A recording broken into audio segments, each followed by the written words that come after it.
Interestingly, I prepared a very, very beautiful slide that I was coming to share with you guys on how to build resilience because this is what this topic is about. But then again, my dear,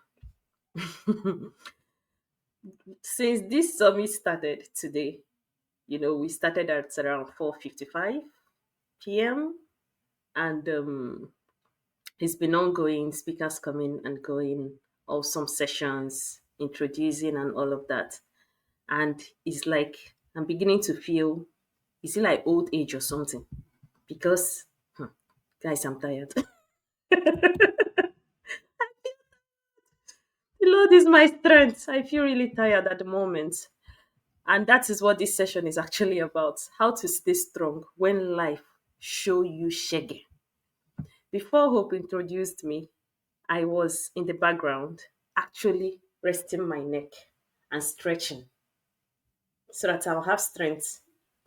And you know that one of the things that happens when you're stressed is that your muscles will feel so tensed, you're getting headache, you're feeling so exhausted. And in fact, while I'm talking about this, let me know in the comments, how do you feel when you're stressed? Tell me, what's your own experience like? So for me, my muscles were so tensed, my neck was so tired, I was having headache. Even when Eniola Oke was telling about her phone number, when she was mentioning it, I couldn't even, my brain couldn't process it that fast because this is what happens when you're stressed.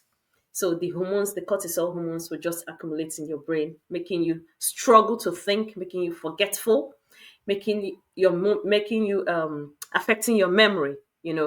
And then some people, they become irritable. But thankfully, I've somehow mastered that part where I don't get that easily irritable when I'm stressed. Instead, we'll laugh it off. Even self, I made a video recording of how tired I was during the summit, and I was going to post it, but I said, let me chill and finish this one first. But that video will still go out for those that like laughing at my WhatsApp status. Okay, let's stretch a little bit. Oh, God. So before we continue, drop your shoulder,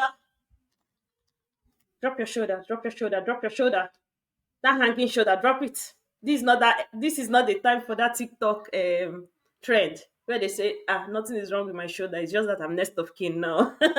So nothing is wrong with my shoulder. Oh. It's just that we are hosting summit. But for now, it has to drop. Drop it, drop it, drop it. And then stretch, relax your muscles. If you want to let out a laugh, let out a laugh. That's okay because it will help you distress. That's what this summit is about. Okay? I know that life don't show you shege, but this is what you do. How to stay strong. Number one, what's helping me right now is purpose, sense of purpose. So, sense of purpose is what's helping me at the moment. If I didn't have that sense of purpose, this summit would have, maybe by this time I will write to someone to let the person know, oh, I'm really tired. Or if someone has asked me, hey, Ezinne, can you do this extra work today or at this time? I'll be like, no, no, I cannot do it because I'm so exhausted. But because of that sense of purpose, when it reached my session to talk now, I got strength. Like I got strengthened to show up for my session. So this is me being strong, regardless. Okay. So as a little bit of background, I have three children. I had my last baby last year, late last year, very recent. So I have the stress management, I have ministry, and I'm a doctor as well. So you can see that there's a lot going on in my life. But at the same time, it's from the outside, it's like, oh, you're showing up, looks like you have it all together. But that's not always the case. Now, I've tried so many stress management strategies until sometime in December, or was it January, not long ago, when I realized that is not just by the knowledge. Okay, you can go on ChatGPT right now and be like, how do I build resilience to this stress, or how can I manage this my stress? You can go on ChatGPT and ask that, right? And it will give you so many strategies on what to do. So that period of my life, it was one of my lowest seasons. So I've had my baby, and I was still trying to, oh, it wasn't December. It was earlier than that. I was trying to recover from the postpartum phase. It was so difficult. I had lots of body pains and everything else associated with that postpartum. And it got to a point where I started asking myself, am I going crazy? You know, that was how tough life was for me. It was like I dipped down. So I thought about all the things I knew about managing stress, talking to someone, and exercising. I did that, mindful exercising, going out, doing the exercises. I thought of what's the other thing? Mindset. That's being positive, positive affirmations. So just think about everything you know about managing stress. So I did all of that, but it didn't help. It helped for a while, but that wasn't what I was looking for. So I'm just going to tell you something that you are not expecting. If you notice, all the speakers that have spoken, they had one particular theme, and that theme is the role of God in your life. Abby said, hold on to God, don't abandon your faith when you relocate. And then the finance, Alex, said, God is another dimension of wealth. And the first speaker, Eniola, also mentioned about that. Vivian also mentioned about that. So when you listen to all of these people, you know that they are drawing their inspiration from somewhere, and you know that they are not stuttering. Okay.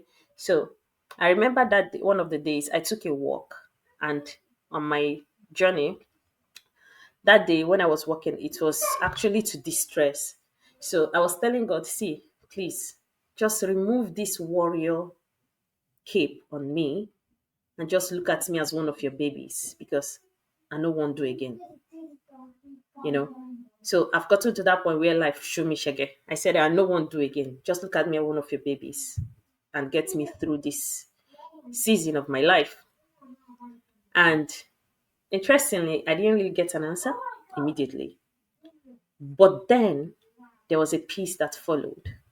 A piece that says, you've got this. A piece that says, it's just for a season. A piece that says, there's hope for the future. Okay. And that's what I'm bringing to you guys here today. Whether you like it or not, there is something that is going to get at you at one point of your life, at a particular season of your life. Okay.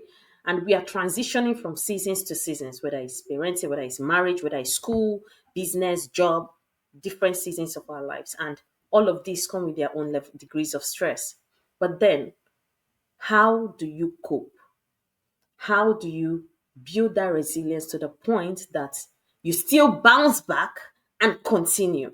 Because if I had remained on that ground, you wouldn't have seen this summit today that is blessing your life. You wouldn't have seen me here today. Right? So, how do you now bounce back? Number one, see your life as try to imagine yourself like somebody in a helicopter. And like someone in a helicopter, you're seeing the entire city, right? You're not just in a particular city. So you're seeing the entire view at the same time. Okay. So now envision your life like that, like you're someone seeing the particular the full picture. And then the difficult challenge you're facing is just one city. Sorry, it's just one street in that entire city. So when you see it as just one street that you need to navigate to get you to your destination, it will give you that insight that, oh, there's actually more to look forward to ahead. Do you understand? This is you navigating seasons of your life. The problem with seasons of our lives is that if we focus on just what's happening at that moment in that particular season, It tends to magnify itself that this is our entire life. This is the only thing that defines us, and we are doomed because nothing is working.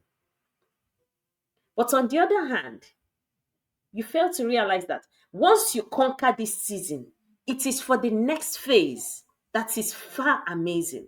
But you need to go through this fire. So I'm here to bring you a message of hope. I'm not here to show you to tell you deep breathing or do meditation or do yoga to manage your stress. I'm here to give you a message of hope. Okay, have something to look forward to, and then what do you do in that season where life is showing you that shege? Serve. That's the best. One of the best things I had in my career. That in your season, in your waiting season, do what waiters do, and that is serve. That is what they do. Waiters serve. So in that season, serve.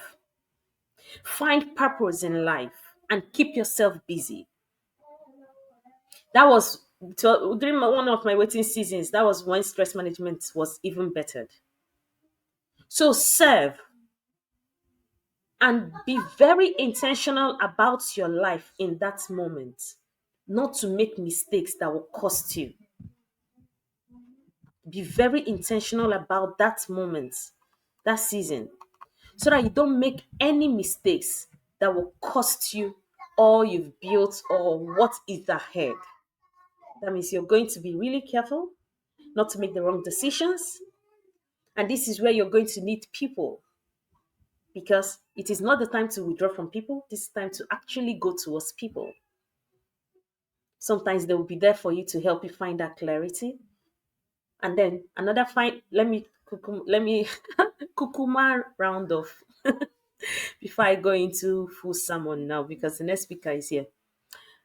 One thing I want you to remember today is always take care of your mental wellness bank, because this is where all I'm talking about finding hope, finding being staying in purpose, serving is going to come from your mental wellness bank. Because if that mental wellness bank is not always deposited into, you're going to struggle with anything I'm telling you now. So how do you protect that your mental wellness bank? Fill your mind with positive things. What you're listening to, social media can be a very dangerous place, and you'll be passively assimilating things without even knowing that they're influencing your decisions tomorrow. So the social media platforms you're listening to, the people you're looking up to, the kind of books you're reading, be very intentional what you're feeding into, because these will impact on your mental wellness. So that bank, what are you depositing into it? Is it positive or negative? And then be wary of people that withdraw from that bank, because when they withdraw and you be on deficit, that means you're conquering the world with as a feeling. Sorry, you're going into the world already feeling defeated. And who goes into battle like that? Nobody, right? So always make sure that you have enough in that mental wellness bank. Smile, stay positive as much as you can. Communicate clearly whatever it is that is going on so that you can find the right help. Be in charge of your emotions so that it doesn't control you to do something you would regret. And then the other extra things where you do exercises and the kind of foods you eat, these are the kind of things, and the right support, these are the things that will help you to keep pushing regardless of what life throws at you. Okay? So it is well, oh, it's not a stress management strategy. If you need help, speak up. God, I beg, oh, is what we usually say when we are tired. But if it's choking you here, find help. Speak to someone. Don't do it alone. Speak to someone. Okay. And then finally, I'm going to be having my opening my private one-on-one coaching for high achieving women of faith. So this will be it will be detailed much later. So these are for women that are juggling several hearts and just need that calmness in their hearts, that clarity of purpose. Just want to feel grounded to help them cope with all the things they are juggling. So if this is you, feel free to write me. I'm so sorry about my background. That's part of the hearts I'm juggling. So so feel free to write me on I think it's somewhere here. Okay, that's fine. Just write me on our email, which is the stress summit africa at gmail.com, or you can write the stress summit stress management summit africa on on WhatsApp, and it will definitely get to me. Okay, so let's have a chat and let's see how we can help you from there. All right, thank you, thank you, thank you.